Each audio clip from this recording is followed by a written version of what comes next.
John Baetz with Kansas Pregame here out at the Sharp Performance Top Prospect event this morning at Kansas Wesleyan's Graves Family Sports Complex. A beautiful day, beautiful facility. Here with Sharp Performance CEO Jake Sharp, the man responsible for organizing this event and a series of events called the Combine Series, all with the goal of helping Kansas high school football players get an opportunity to cash in on a scholarship if they'd like to play at the next level. Jake, tell us a little bit about why you do this, what you've got going on out here, and what your expectations are for the day. Well, John, we're very excited about what's going to take place here today. We've got college coaches from all across the Midwest, sports media. Kansas Pregame's here today, which is excellent, so we know our guys are going to get the coverage they deserve. Really, the Combine Series is an opportunity for high school football players to come out throughout the spring and summer to showcase their talents in front of sports media and college coaches and get noticed so they can get recruited, right?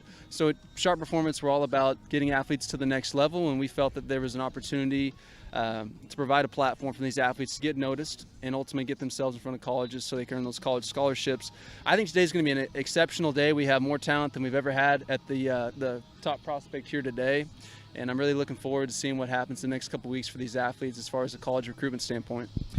Jake, one of the all-time great players in Kansas high school history, coming out of Salina Central, went on to play at the University of Kansas in a time where the University of Kansas football program had one of the best runs of success in the history of their program. Jake, did you have opportunities like this when you were in high school? And what was the recruiting process like for you? Well, there really wasn't a lot of opportunity, John, other than going to individual college camps, which was available and is still available. And I think a lot of athletes need to take advantage of those opportunities. You need to go to at least, in our opinion, 3 individual college, half-day, one-day camps, so those coaches know that you're interested in them. I think the landscape has changed quite a bit and almost become saturated in a way where athletes need to be selective about what they attend. If you're attending a combine or a showcase, and at least if we're in the state of Kansas and Kansas Pregame's not there, sports in Kansas isn't there, it may not be the most time and money investment, the best bang for your buck that an athlete could get. So I think it's very important that you be selective. And to answer your question, no, there was not opportunities like this when I was coming out of high school, and I wish there were. Coach Leonard, our head football academy coach, was in the same position I was at Shawnee Mission, and it was difficult to get your name out there, difficult to get noticed unless you were in a big metro area. So we're very, very happy and very proud of being able to put this opportunity together for these kids. That's a great segue. You wouldn't be able to do things like this if it weren't for volunteers with members of your team. Tell us a little bit about the people that make this thing possible. Oh, man. I don't think we're going to run out of film. So there's so many volunteers. Our athletes secretary, Michaela, Coach Leonard, like we talked about, our head football academy coach, John Yu, all of our media, all the coaches that are here today. We're calling in about half of our coaching staff on favors, come out and help these kids. So we have, college coaches, high school coaches from around the state of Kansas and the Salina area. And then, like I said, our football academy, we have about 7 full-time staff. So we're pretty much able to cover every position. But there's so many athletes that need to get noticed. We can't just have 7 coaches out there. We need right around the 15 mark. So. And your family's a huge part of this as well. Yes, absolutely. So my dad, Rick Sharp, God bless him, behind the scenes, sets everything up, takes care of all the things that I don't notice. My mother, she's always working the books. So it's definitely a family operation, and it's a blessing and a curse, but we wouldn't be here today without it. So I got to thank the Sharp family and my family a million times over for making it possible. I think you're going to get in trouble if you don't specifically say something about Kale. My brother Kale, yes. So my younger brother Kale, he's basically our performance specialist at Sharp Performance, takes care of all the data, all the analytics, height, weight. He's a numbers guy. I am not. So basically we have a great team of people who we put them in positions to be successful and do what they do. And my brother Kale is amazing, amazing benefit to Sharp Performance and the athletes that we're able to help and train. All right, thanks a lot, Jake, and thanks for putting this on. On behalf of so many high school football players in the state of Kansas, I'd like to thank you for putting this together and giving these kids an opportunity to get a scholarship to play college football. We couldn't do it without you, John. I really appreciate you being here, and we look forward to an amazing 2022 this fall. All right, thanks a lot. 21 football season. 21 football season. I stand corrected. Thank you. Thanks.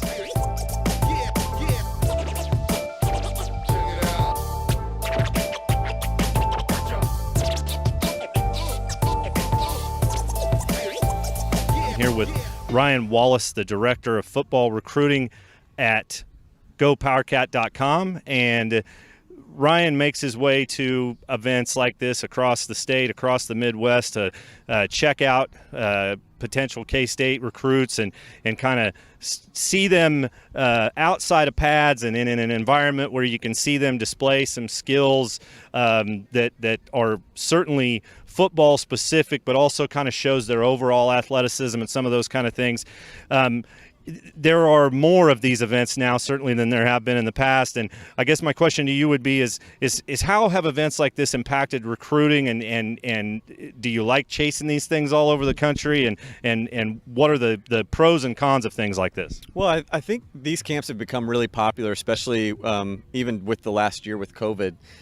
Because, college coaches haven't been able to get a lot of these guys on campus to do their own camps that they usually are able to do in the summer. Now, that has happened now, but last summer that wasn't the case. And so being able to have things like this that Jake Sharp and you have put on, it allows kids to get out and be seen by people like us that can then go and kind of spread the word through social media about who kind of looks good. And the reason that I like to do this, I think it's important on Friday nights to see kids in pads and see the level of toughness and how they look in certain schemes and things like that.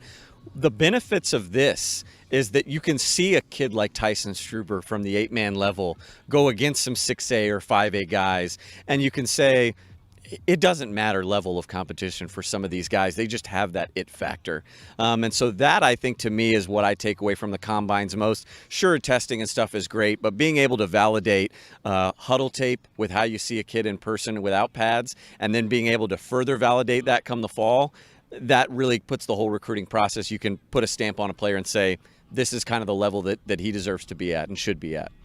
So social media has changed the landscape of recruiting. I think personally you see that time and time again, kids that market themselves better have a chance to raise their profile. Talk a little bit about social media and the impact that it's had on recruiting in the modern era. Social media is huge. I mean, you go through the list of college programs now that have not just maybe a director of recruiting, but some sort of director of media.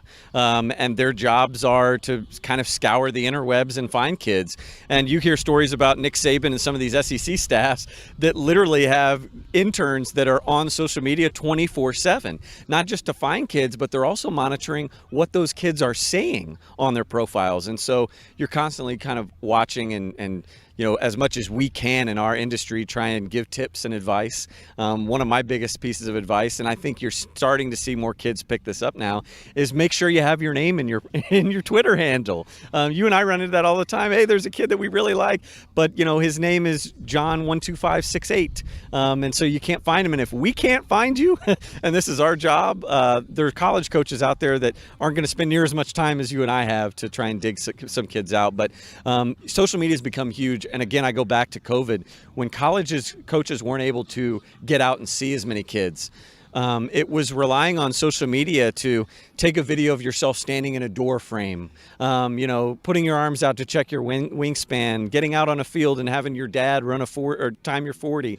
If social media wasn't around, I don't know what would have happened in COVID. It's less about mail, less about standard VHS tapes that you and I remember from back in the day, kids sending those out, and it's more about how can we find you on social media and how can we exchange quick information through direct messaging about getting you on campus. Absolutely. Great stuff, Ryan. Thanks for taking a little time with us. Thank you so much, John.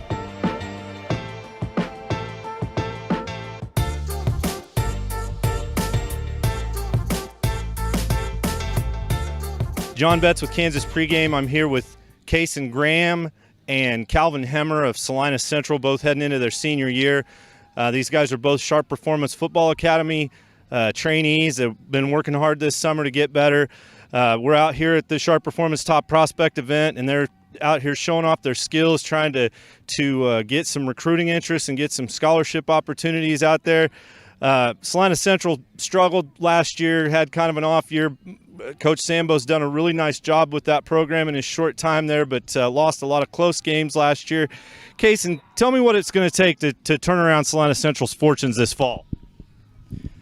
I think we have a lot of dudes coming back next year. Last year we only had 3 or 4 good seniors that started, and we have a lot of returning starters this year, and I think we're going to be a good team. Calvin, you guys work every Saturday with Sharp Performance Football Academy, and you do some other stuff at Jake's got a couple different gyms here in town. Tell us a little bit about the Football Academy and what it does to complement what your coaches are teaching you at the high school level here at Salina Central. Yeah, David Linner is a great coach. What we're doing is explosive power. So, at school you're doing a lot of heavy lifting and, speed training, but this is more explosive. So, on that block or on that tackle, you can really, get through your hips and hit someone. So these events like this, the Top Prospect event and the Combine Series, are meant to give kids an opportunity to get scholarships. I get the impression, I've seen you guys at several of these now, it seems like you'd really like to play at the next level. Kayson, let me start with you. Tell me a little bit about your recruiting process and kind of, what your goal is for playing at the next level. I have about 10 to 12 colleges talking to me, mostly NAIA and JUCOs, some D2s in there. But I haven't got any offers yet, and my goal at the college level is to start and be a dude. Calvin, kind of a similar question. What do you, what level do you see yourself at collegiately? You play defensive line, and you might be a little bit undersized for defensive line at the next level. So what would you transition to as a position, and kind of what are your goals in that regard? Yeah, I'd play linebacker at the next level, or like a sniffer position, fullback, something like that. Yeah, I'm probably not going to get recruited for defensive end, but I love playing it, so it's fun in high school. Have you attended any individual camps at different schools over the state? I'll start with you, Calvin. Yeah, Iowa State reached out to me, and so I went up to their camp. It was a really nice day, and we competed. It was fun.